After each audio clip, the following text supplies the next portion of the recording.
You know what? I'm such a fragile flower to begin with that.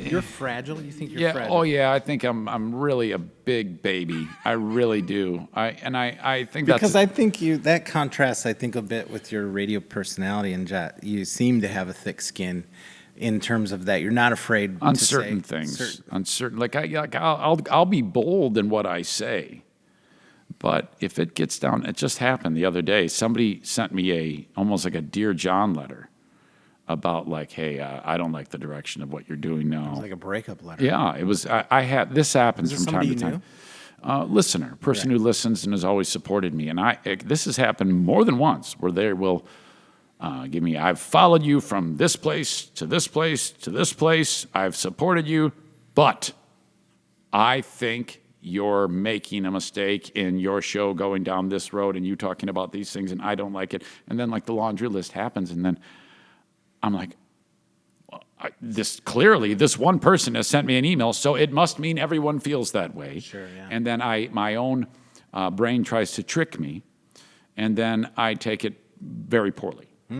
That's a regular thing. And by poorly, you just internalize it and it makes you sad-ish, or do you get angry and want to lash back? All of those things, Oh, and I do all of those. Yeah. Yeah, it's not good. Yeah. It's not pretty. You're like, I'll show you. It's a real weakness, and my audience sees it all the time, and they're so used to it that they go, he's doing it again. He'll work it out. And I have that. Everything happened that I just described, and then I had one of my really close listeners call me and say, hey, so you okay? Because I actually took the letter that the guy and posted it, and I wrote fan mail or something like that. Yeah, look it. Now, the reason why Eric does that is because Eric wants the audience to see, oh boy, this guy's saying things that are terrible, and we got to make Eric feel better. So then they say, and then I read that and I go, thank God, I'm not crazy. See, they like it. Right. That's what's going on there. Sure. And then so someone will call me up, this guy Mike, and he's like, dude, you sure you're okay? Yeah. Okay, all right. And then I kind of come back to the pack, and I'm like, I think I'm gonna take that down.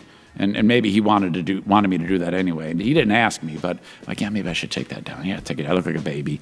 So it's a mess. The Full Exposure Podcast is brought to you by Metro Health, University of Michigan Health, and Dr. Peter Hahn, in appreciation of the creative and artistic visionaries who enrich our lives through cultural connections.